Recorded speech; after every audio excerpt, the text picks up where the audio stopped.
Welcome to the Book Boyfriend podcast, where we dish on everything from the alpha male to the sensitive soul. If you found yourself lusting after a fictional character, you've come to the right place.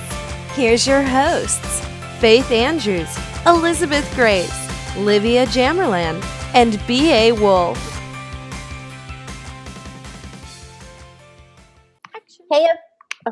Hey everyone, and welcome to a special episode of the Book Boyfriend podcast. This is episode 21, and we are calling this our View-inspired podcast. If you've ever watched the show The View, to women around a table gossiping. Well, we're gossiping about books. Each of us have picked our very own book boyfriends to devour this week. We're going to discuss our thoughts on the book, including some of our favorite segments, Erection Selection. And then we're each going to vote which book we're going to read for a future podcast. Hashtag fun games. So, hashtag let the games begin. Okay, so the first up is Faith. She's going to tell us about the setup of her book. Hello, everybody. Okay, straight off the bat, I'm letting you guys know I read a very unconventional book boyfriend book. I wish I didn't have to give away what I have to give away, because that moment in the book was just like, what? But you have to, because I need you. This is the setup of the book. Okay, setup of the book. The book is called Collared by Nicole Williams. I've never read her before, so unfortunately, I never read her before because she's a genius and I love this. But I was asking, what should I be reading, guys? Like asking all my friends, asking other author friends, asking my readers, and everyone kept saying this book, this book, this book. So, setup of the book. We meet Jade and Taryn. They're 17-year-old teenage lovebirds. They're in love, and they just have this adorable, emotional, heartbreaking romance. It's so cute. It's like, picture yourself as a teenager, your first love, this guy who's the guy next door. He's been your best friend since you're like 5 years old, and this love is blooming. It's just beautiful. So they're hanging out this night. It's like any other night, but this is the night they lose their virginity to each other. And as she's leaving, they're really pushing their curfew, like her curfew, and her father's a cop. So he's walking her home, and he knows, like, oh my God, the father's going to come outside with the shotgun and blah, blah, blah. And as he's leaving, he kisses her, goes to kiss her goodbye, and he's like, marry me. And again, they're only 17 years old. So you know that it's kind of like one of those like heated, will you marry me moments, but you could feel it. Even on these first couple of pages, you feel these two are in love. They're going to be married. This is their future. These two are going to be married. He goes to kiss her goodnight. He kisses her goodnight. He walks her home. She goes, don't come all the way home because my dad is definitely going to be waiting outside. The curfew is like, we're going over the curfew. He walks in his room, in his house. She waves goodbye. As she waves goodbye, a white van pulls up with a man holding a map, asking for directions. Of course, she goes over, goes to give the guy directions. Stranger danger, what the hell? Total stranger danger. Is injected by something, pulled into the van, and kidnapped. Instead of the book opening up with where Jade has been kidnapped to, you go 10 years later, and she is being rescued, okay? 10 years later, okay? So now you don't really know what's gone on in these 10 years. You do know that she's been captive by this man who thinks that she is pretending that she is his lost daughter, or his daughter who ran away. So he calls her Sarah, and her real name is Jade, obviously, and he collars her with a metal collar and a chain linked to it for this entire 10 years, okay? Now, this is all you're getting, and like we're like on page 10, okay? Wait, if you think this is just enough, okay, here's where swoon-worthy Taryn comes in. She's rescued. Now, like any other book, if you've ever read about it, someone being captured, obviously she has to be reintroduced into the world again, and it's this horrible, heart-wrenching, thing going on. But in the back of your mind, all you're thinking is, oh my God, she has to be reunited with Taryn. She has to be reunited with him. Well, she is. And he comes to see her at the hospital, and it's this beautiful thing, and blah, blah, blah. Guess what, guys? He's a fucking priest, okay? He's a priest. He decided that he did not, I can't remember the line that he says, but the line is, the woman I was supposed to marry was taken from me, and I really wasn't in the mood to search for another soulmate. So he decides to give his life up to become a priest. Okay? But yet, so that's the setup of this book. And that's only at like, you're at like 20%. And you're like, what the mother fuck is going to happen in this book? That's all I'm giving you, because I'm not giving anything else away. I don't want you to even think about what can possibly happen in the pages of this book. But he is a wonderful, wonderful man who is so swoon worthy book boyfriend material, yet he's a freaking priest. So I'll leave you with that. Wow. And yeah. So who wants to go next? Well, I think it should be Barb, because that one was a really hot one. I mean, I know. And I'm like going to follow it up with something completely opposite. I also think we should take a quick moment to let you all know that Elizabeth is unable to join this podcast tonight. We miss her dearly because we love our fourth member. But she will be on for the next episode. It totally sounds like I'm singing a rap song. Squirrel.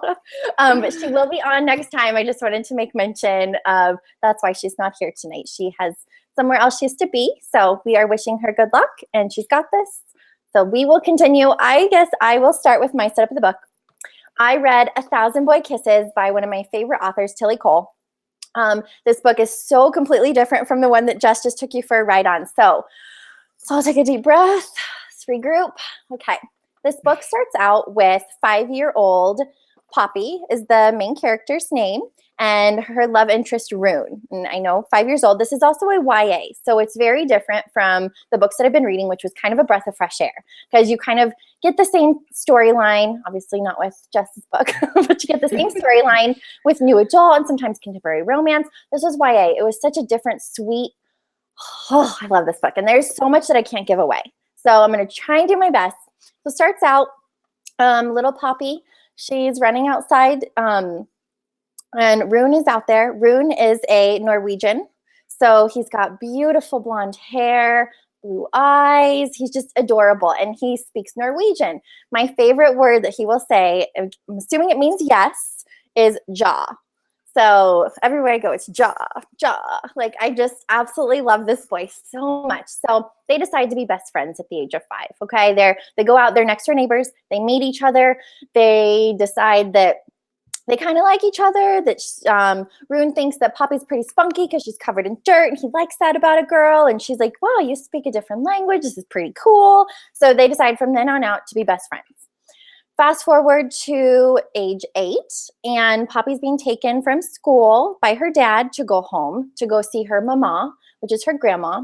She is like this with her grandma. I mean, those two are peas and carrots. They love each other. She's attached to her hip. She learns all of her life lessons from mama. So she's there. She goes home, and she keeps asking her daddy while Rune's watching her daddy take her away in the car. Rune's out in the schoolyard watching what's going on. Why are you taking my Poppy away? It's recess. We need to play. So she's kind of freaking out. Well, he takes her home, and he says, you need to go talk to mama. She's very sick. She is getting ready to go home, as they call it. So she's getting ready to pass on. So she's sitting on the bed with her mama, and her mama is talking to her, breathing very slowly. Everything's starting to slow down. She's taking her little hand, and she's like, I'll be okay, Poppy. I'll see you in my dreams. We'll meet up there at the cherry blossom trees. Poppy loves the cherry blossom trees. And she goes, she's going to miss her stories of every time that she talks about her papa and her mama having their sweet kisses. She liked to tell stories of kisses, where your heart almost bursts. And so she would tell all of these stories. She had 1,000 boy kisses from papa, and she was going to miss hearing about these stories. Well, mama gives her her own jar and says, you're going to have your own stories filled with little paper pink hearts and 1,000 boy kisses in there. And she goes, you're going to make your own stories, and you're going to tell your grandkids all about the sweet boy kisses that you got. And so grandma passes, and Poppy cries, and she runs out to the cherry blossom field. Rune finds her, and Poppy's telling her about how she's got this jar and she has all of these things to fulfill. And that's where Rune declares, and I have a little quote because I just have to do this. Let me find it. I'll give you 1,000 kisses, Poppyman. Oh, he calls her Poppyman because it's Norwegian for Poppy, my Poppy. Oh, God, so cute.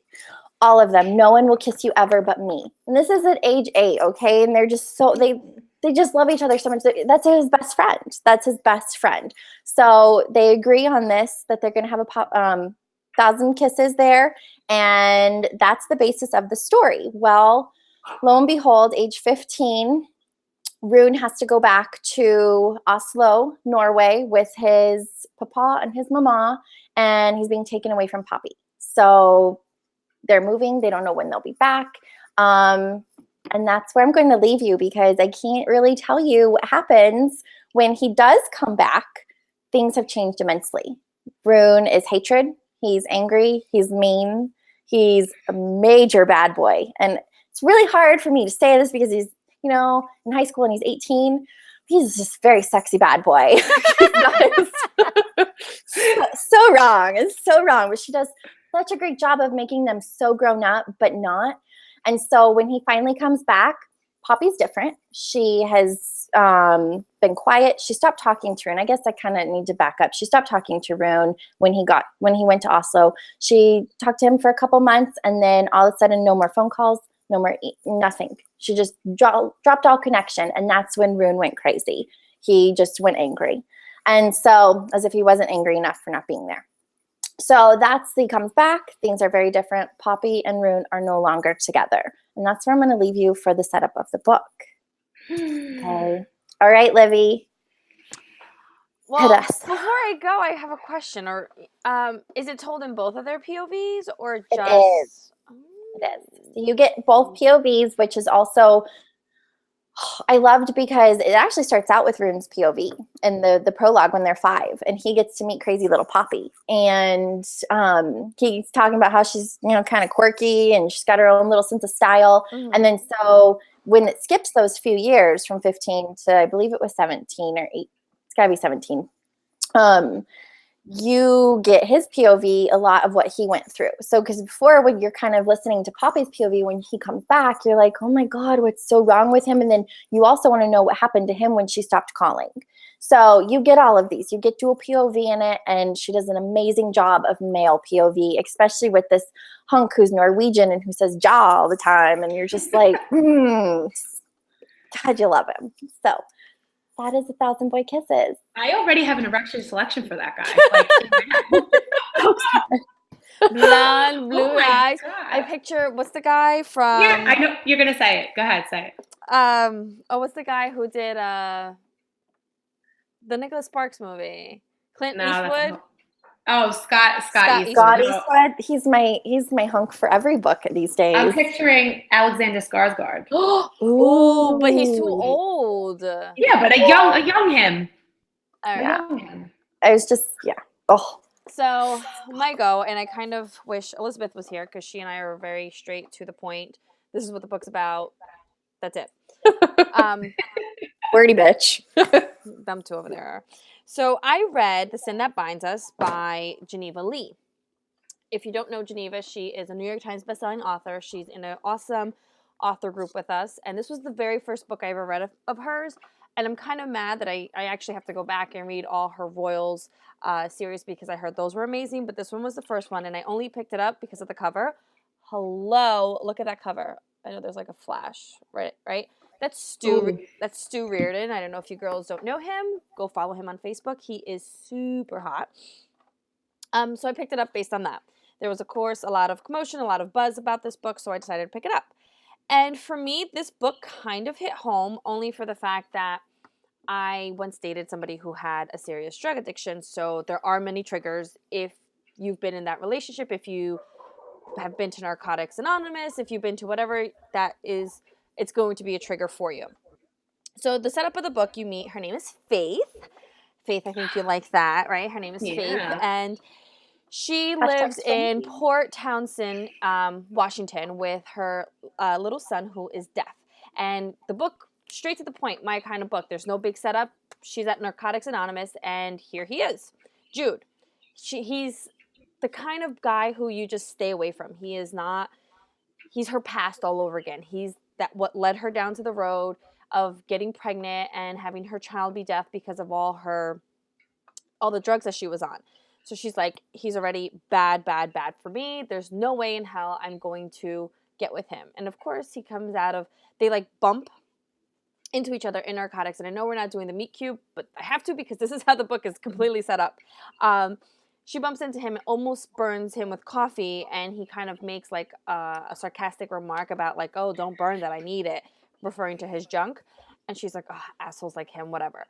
But as you're reading the book, you get to see a completely different side of Jude. He has this relationship with Max, who's this 4-year-old, I think he's like 4 or 5, I don't remember, I read the book a little while ago, who's deaf.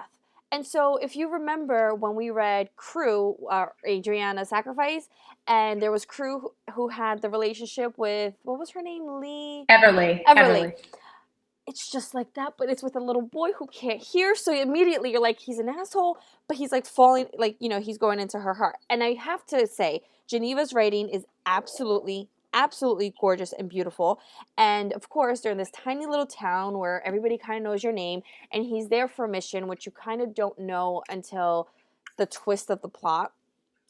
And it has to do a lot with her sister, and there's all their sins kind of bind them together, hence the sin that binds us. And there's one, I can't say that, but it's part of my swoon-worthy, I wish I wrote that, and I have 2 of them, so I'm going to tell you one of them now. It's, he snuck into my heart, and now he's making himself at home. And that's exactly what he did. She tried everything to push him out, and he just slithered his way in and found a way into her heart.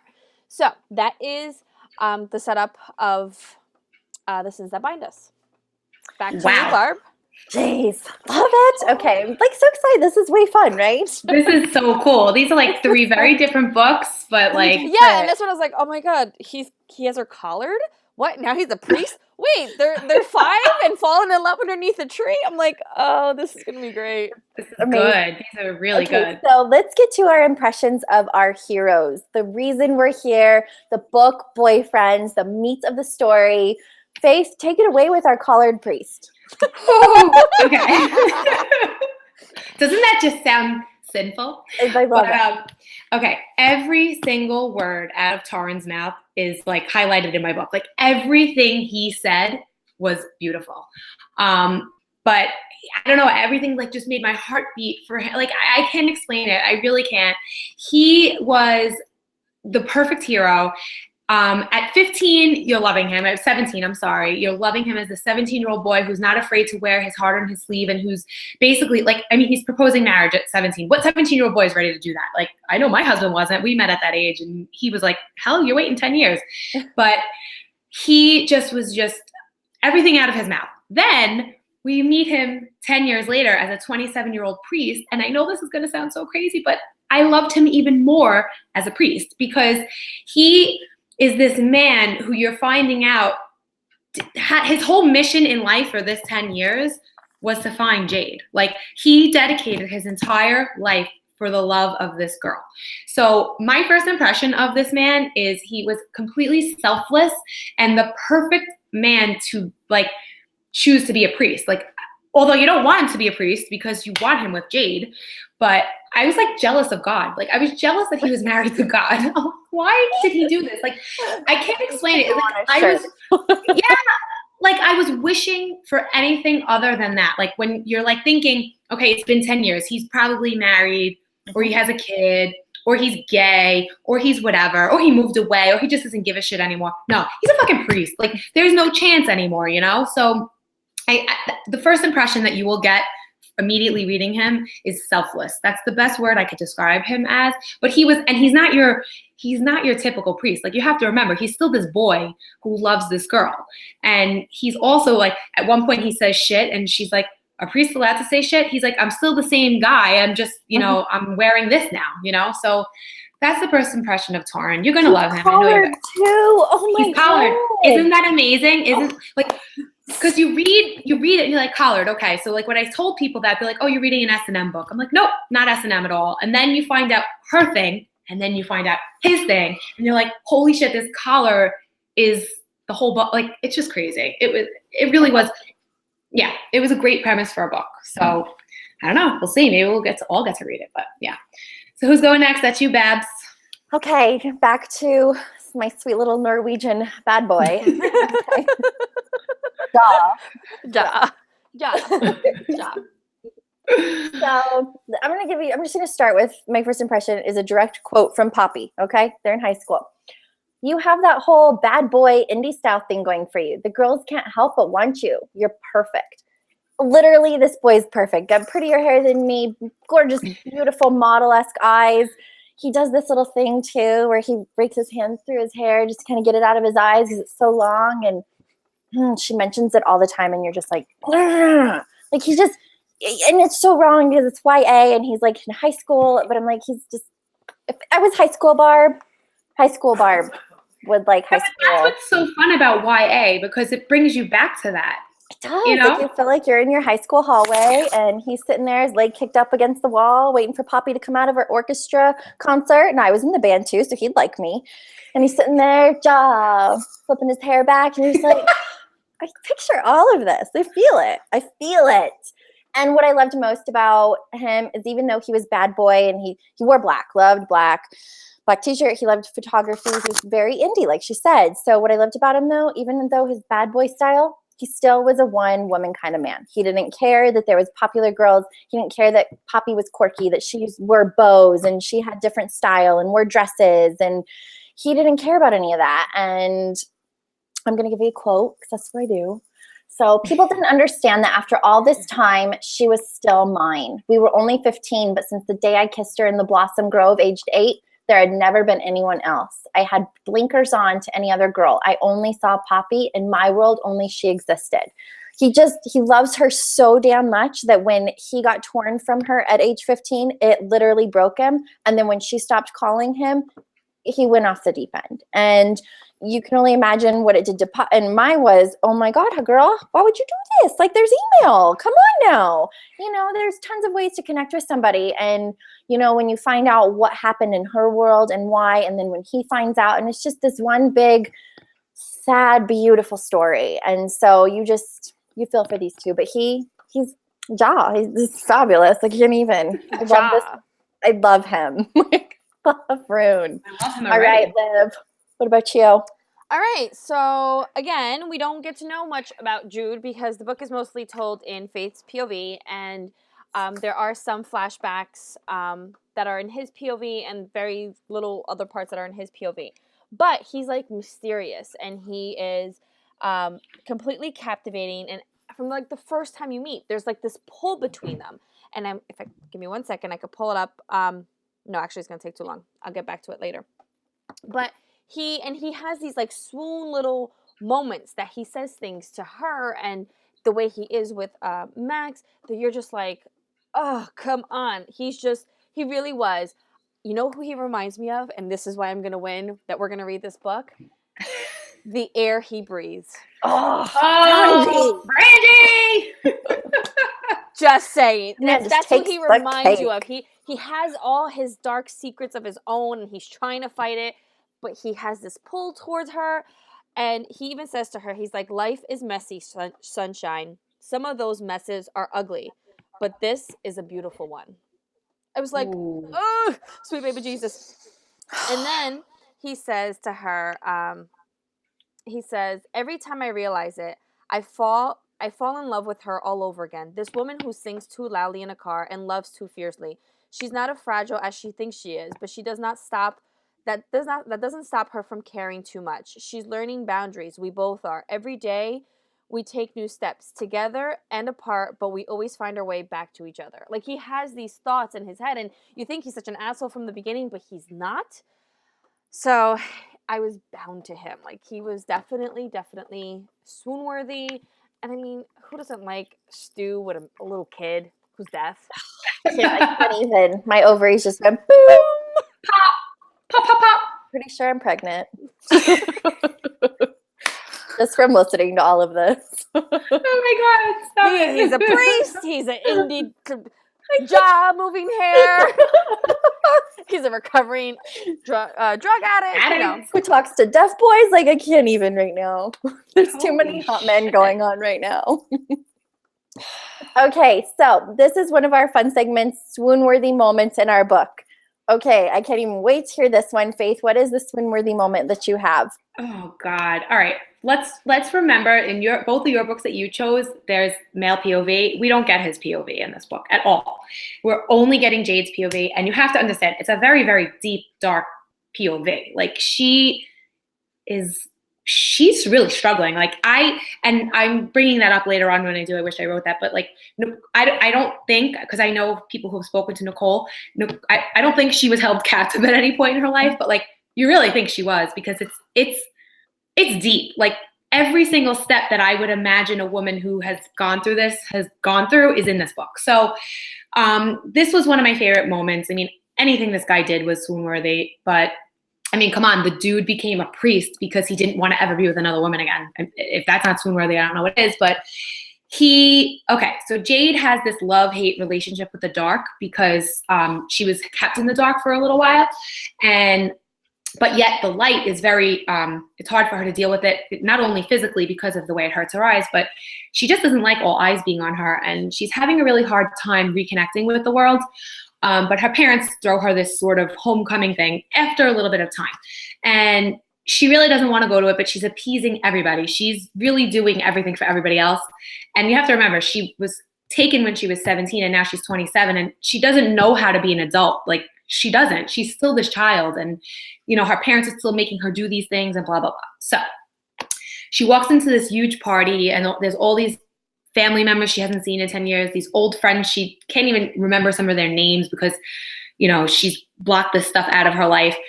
She walks into this room and she feels like all eyes are on her, and bam, the lights go out.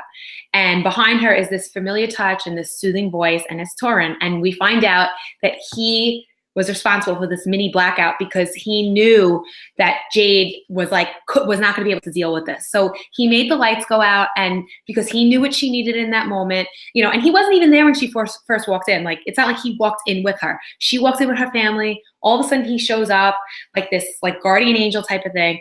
And it just reminded me of something that Jade stated in the very beginning of the book when they first, that they're first falling in love. She said, "It's strange how whatever I need, Torrin has, or how whatever he needs, I have." And that sentence was this guideline for this book. Like, no matter what she needed, Torrin was there giving it to her. And I don't know. I just, like I said, this man is so selfless. It's just beautiful. And that's just one tiny little moment. So I hope that floats your boat. Can't even. Like, this book just sounds amazing. Yeah, it truly does. Really good. Okay, so my swoon-worthy moment, and I'm trying to get to my quote because it's just this moment, and I can't tell you when it comes about because I don't want to give anything away. They are at the beach, and where is it? I need to. It's a long one, so I couldn't write it down. It's coming. Okay. So they're at the beach. She is telling him, they're sitting in the sand, they're holding hands. And this is what she says. She goes, "When I looked up," she added, this is in Rune's POV, "Do you realize how deeply I feel about you?" I slowly shook my head, needing her to tell me. She placed my hand over her heart and her hand over mine. I felt its steady beat under my palm, the steady beat that got faster as my eyes locked on hers. "It's like music," she explained. "When I look at you, when you touch me, when I see your face, when we kiss, my heart plays a song. It sings that it needs you like I need air. It sings to me that I adore you. It sings that I found its perfect missing part." "Poppy Min," I said softly as she pressed a finger over my lips. "Listen, Rune," she said, and she closed her eyes. I did too, and I heard it. I heard it as loudly as if it were next to my ear. The steady beats, the rhythm of us. When you're near, my heart doesn't sigh, it soars. I mean, whoa, like, it's so beautiful. And these two are they're so young, but their love is so epic. Like, you can feel it. You felt it at age 5 when they wanted to be best friends. And she loves him with all of her heart. And every reference, I highlighted something on every page. Every single page I highlighted something on. And the other part that was my swoon-worthy part is every time they kiss. She says, "Kiss 384 in the hallway with my Rune, my heart almost burst." So she's only supposed to talk about her kisses when her heart almost bursts. So only the very special kisses. And so anytime she says, "My heart almost burst," he smiles because he knows this one made it to the jar. And so these little moments are they're so beautiful. I love that. Those are my swoon-worthies. What about you, Liv? God. All right, so the whole book for me was pretty swoon-worthy. I'm trying to get to my notes. The whole book for me was pretty swoon-worthy. He is pretty swoon-worthy. At first, he's an arrogant ass, and then you realize he's actually there's a connection between them, and it just grows. So he becomes very swoon-worthy throughout the whole entire moment. So my actual most swoon-worthy moment is when Faith actually realizes I'm in deep, and it's like all of it kind of like connects as one. And she said, I was broken when I met Jude. I still am, but with him I'm closer to whole. Together we're nearly complete. His mouth slants over mine, his strong arms bracketing my shoulder blades as he draws me closer. When his lips seals over mine, I know I found my forever. Wow. So it's like, and that's what it is. It's like the whole entire book, like it's the sins that bind them together. Yeah. It's just they've always been meant to be together, and now it's just all the puzzle pieces are falling in together. So that was my most swoon-worthy moment, where you girls are like developing the whole entire story. It was just one kiss that she finally was like, I'm broken, he's broken, but at least together we're some kind of a whole together. And I knew that the second his lips met mine. I was like, okay, it works. And that's what you have. Like, that's what I love about love. Like, everybody's story is so different. And I love the fact that, you know, that one kiss was that powerful. Whereas I have 1,000 kisses in my book that are powerful. You get this one and they're both mean the same thing, you know? Oh, I love it. Does the priest kiss her? I have to know. Oh, I'm telling you a damn thing. Okay. So let's get to our, am I squirrel? Am I echoing? No, you're fine. No. Okay. You're okay. I wish I wrote that, because this is one of our super fun segments. We are all authors. We all love all of the books that we read, and most of us wish you could write the entire book, because why not? So let's get to Faith. What did you wish you wrote? Well, like I always say, I wish I wrote the whole book. Like I said before, she just has this way of really, really, like, the inner monologue. Honestly, there really wasn't like tons and tons of dialogue, and whatever dialogue there was, it was beautiful because it was him, and he just has this way of speaking. But, you know, this plot is so different from anything I've ever really read before. I'm so into romance that, yes, there was romance intertwined into this crazy story, but she really was a genius for using the material the way that she did. But if I had to pick this one simple line that she wrote that it really engulfed everything that the story meant. At one point, Jade is speaking. I think this is internal. She doesn't speak this out loud, but she's, you know, reminiscing on how she feels about this man that is tethering her back to reality. That was a word she kept using. He was her tether to reality, and she's not supposed to love him. It's so forbidden. I mean, she loves a man she's not supposed to love, and she says, I'm so damaged. All I remember about love is how it's spelled. And I was like, whoa, like, it was so simple, so concise, but so freaking powerful. Like, I'm like, how did nobody ever come up with that before? So that was my wish I wrote that. What about you, Liv? Well, I don't have just one. Of course not. Rule breaker. I honestly, girls, you need to pick up Geneva's books. She's pretty awesome. So here are a few. Now, loving an addict is to live. Let me start over. Loving an addict is to live torn between hope and mourning, caught in an endless repetition of 5 stages of grief.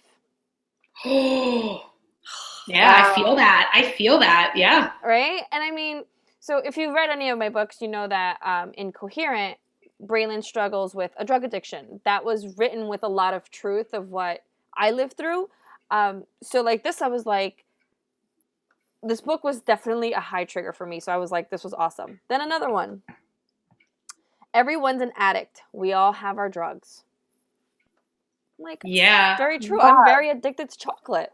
Guacamole. I don't know why. Like, it's just we all have it. Oh wait, was that my last one? Oh, because I read that first one. Oh no, I was broken when I met Jude. I still am, but I'm closer to with him. I'm closer to a whole, which was part of that other one I wrote. So yeah, those two, especially the one when, you're loving an addict is to live torn between hope and mourning. You're hoping that he's never going to go back to what he was, and you're mourning the fact that he was once there. It's the 5 stages That's of why grief. I love this whole segment, because it's like there's so many ways to put a thought on paper, and if you it's like a writing prompt. Like if I said, okay, put these 3 words together or feelings together, Liv would have one way of writing it, Babs would have one way of writing, it would just all come completely different. And that's why I love this, because it's just, sometimes you look at it and it's like, really, wow, I really do wish I had a way of writing that the way that person writes it. I don't know, I love it. Well, 3 totally different love stories right now. Yeah. Totally different. Yes. Yeah. Like they wouldn't even be next to each other in the bookshelf. No. Like completely Not anywhere. One's like self-help. The other one's like dark. The other one's like, I'm buying for my teenage niece. Yeah. It's secretly myself, because I need some Norwegian bad boy in my life. Ja. All right, Babs, what is your... I wish I wrote that. I have 2, obviously. Okay, so I'll do quick. Mama also said that the best things in life die quickly, like the cherry blossom, because something so beautiful can never last forever, shouldn't last forever. It stays for a brief moment in time to remind us how precious life is before fading away just as quickly as it came. Jesus. So beautiful. I'm not even kidding you. Every single line in this book, or every single page has a highlight on it. Like scrolling through this, I'm like, damn, what am I going to pick? Because there were so many options. And the hard part is I can't give you anything away, because when you realize what's been going on, why the disconnect, why everything's different, you are going to be like, oh my God. And you're just going to be, this whole book just devours you, and you have to read it in baby steps because it's so beautiful. And it's just, it's a YA, and I've read a lot of YA. Back when I first started reading, I would read a lot of YA books, and this book just takes the cake. Like, I want this book in paperback. I don't want anybody to touch it. It's not going to be open. It's just going to be sitting on my shelf so I can remember all of these beautiful little things. I see his cover. He's so delicious. Squirrel. I'm seriously so squirrel. But the quotes in this book just... they're so beautiful. Her writing, Tilly's writing, is just, it's grown so beautifully. And as like every author, each book you grow with, but this book was just a masterpiece. It truly was for YA. There was no like dirty sex. There was nothing, but you devoured it just the same. And so my second quote, I'm going to have to bleep out the kiss number because I don't want you guys to get any hints as to what's going on. So kiss beep was the kiss that changed it all. The kiss that proved that a long-haired brooding boy from Norway and a quirky girl from the deep south could find a love to rival the greats. Oh. And you just completely felt that their love was just as epic as Romeo and Juliet, as epic as, Christian Grey and Anna in their own ways. Like, and that's what I love, is you feel these two. They're supposed to be together forever. Like, that's just it. I love it. Edward and Bella. Jaw. Like, it just can't even. Like, everything's hashtag jaw. Like, what does jaw mean? There's your hashtag. Hashtag jaw. Hashtag jaw. J-A? All right. This brings us to our erection selection. We are missing out on Elizabeth's props. I know. I'm pretty bummed too because I didn't have time. Oh my God. Did you print him or is that your phone? It's my phone. Okay. I was going to be pretty excited. That's okay. So what about you? Who is your priest, Faith? We need to see this. Oh, yeah. Jaw. We really can't call this an erection selection. It just, I'm going to hell for that. I mean, how do you... The good old Catholic girl over there, people, for those who don't know. Like, we're not. But you guys are going to laugh at me for this. I'm a very stereotypical caster. Like, does that make sense? When I do casting? Is this the same guy from Younger? You can't have the same guy. No, it's not him. No, can you picture? That man's not allowed to be a priest. He's not fucking allowed to be a priest. Okay, who watches American Horror Story? Anybody? No. Oh, I'm too scared. Too Me scared. too. I know. No, I used to be afraid of everything, but there's this man who's a priest in season 2. It's not the kind of priest that Tarn is. I mean, this guy's like a freaking evil priest, but I just kept picturing, when they kept thinking of the collar, I kept picturing him because he did so many priestly things in this show.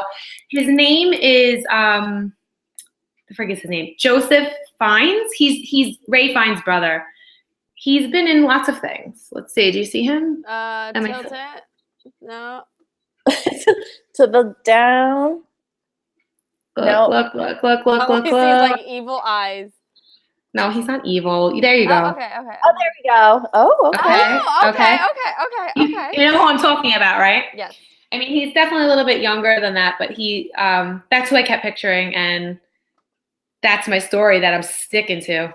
How about you, Babs? I want to know who this y'all looks like. Don't know his name. This is also who Tilly has as her muse for that she's shown pictures of on her page and stuff like that. He's the blonde hair, it works. Like I've never actually, sometimes it's hard for me to agree sometimes with the muses that have been picked or what's been showing out there, because you're kind of like, oh, that's not who I pictured. I pictured, David Gandy or, whoever I have in my head. Nope, it totally works. You ready for him?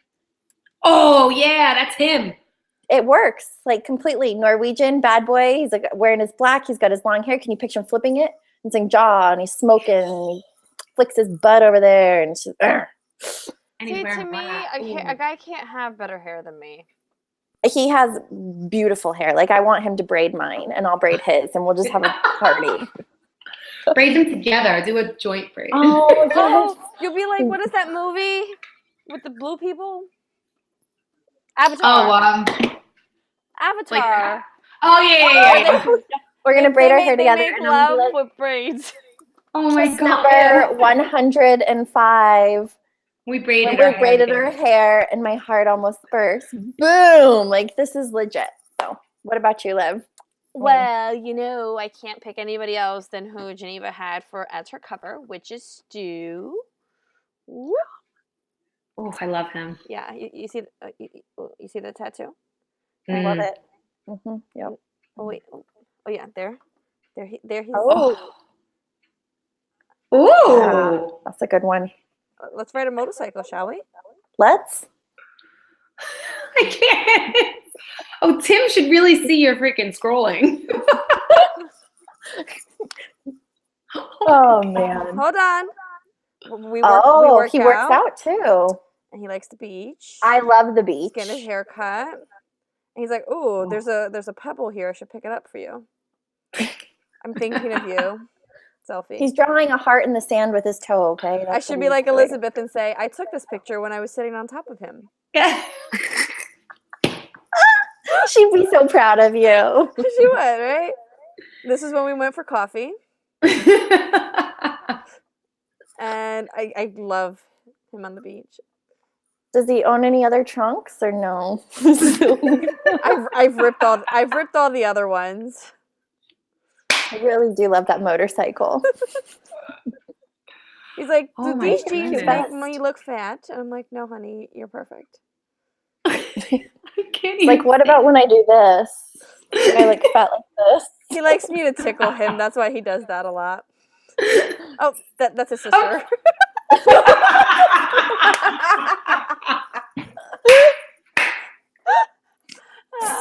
That's the end of that slideshow. that was his sister.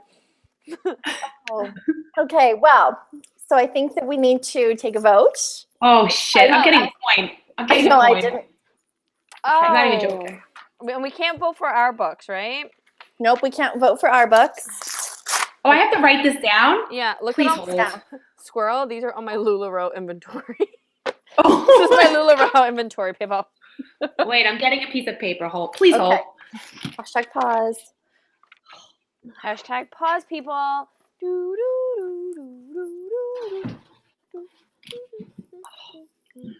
really don't know how to decide. You could have just typed it out on your phone. I mean, it is 2016. Oh, I'm not as smart as Oh wait, you. how do you Shut up. spell? I gotta see how you spell this book.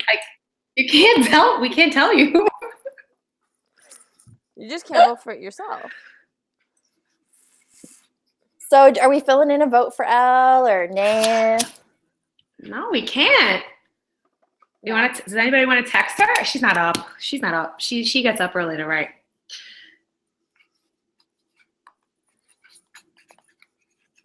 Okay. Well, she'll be the tiebreaker when she sees it. So, if we all picked, If we have Wait, a we all have to pick this up?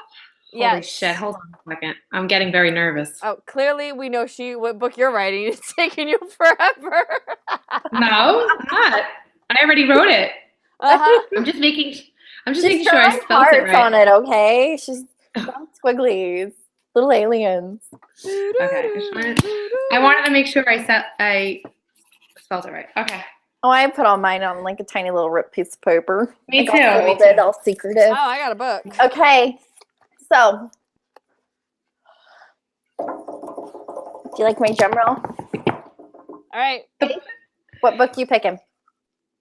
So we do 1, 2, 3? Should we do 1, 2, 3? Should we do? Yeah, them but then we individually? can't see it. You can't see Yeah, it. we can't see it all. Okay, so go first, Faith. What book are you picking? Sins That Bind Us. Ooh. She wants some stew in her life, and I'm Yeah, not I talking think beef. It's I just got I really. colored. Oh shit! Nice. I want the priest. I didn't know how to spell collared. That's why I was like, wait, how do you spell collared? Liv, you didn't spell it right, Liv. I put collared greens. I was gonna say I'm not gonna spell like collard greens. You spelled like That's collard not right. greens. Right. This wasn't about collard greens. This wasn't about food. Well, let's re-edit that. Can we re-edit that where I put? No. No, that is staying. Okay, so we will fit this into the podcast. I'm not sure at what point, but we will all be reading. We want the priest. So we will all be reading Collard, not collard greens, but Collard. We are so excited for this book. Jess was a wonderful sales lady.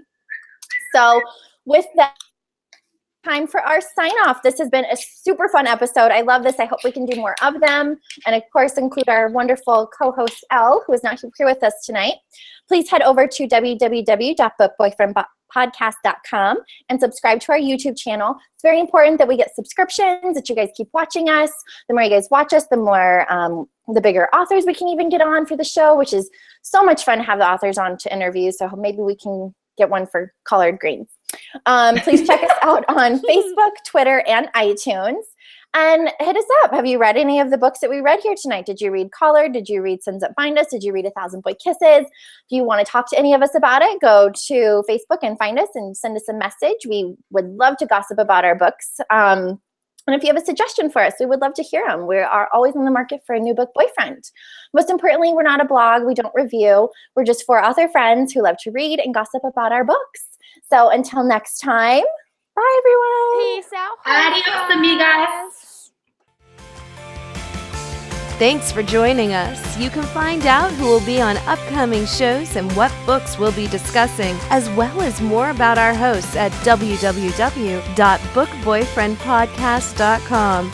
See you next time when we add another boyfriend to the ranks.